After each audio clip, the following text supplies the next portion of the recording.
Isang talampakang sawa na nakita sa kisame ng boarding house sa Batangas City na rescue ng otoridad.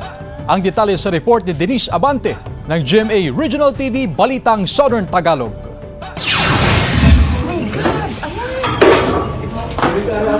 Nabulabog ang ilang residente sa Barangay 21, Batangas City dahil sa nakitang sawa sa kisame ng isang paupahang bahay. Ayon sa City Environment and Natural Resources, isang Burmese python na may habang 11 talampakan ang nakita ng mga residente. Actually, yung mga Burmese python, mga domesticated, python, yung mga alaga, diba? So, maaari na someone na malapit ay may nag-aalaga dyan and nakawala. Possible din kasi na baka gutom yung ating Burmese. Hindi natakot din ako kasi, pero nakumalbante ako nung makita kong sawa.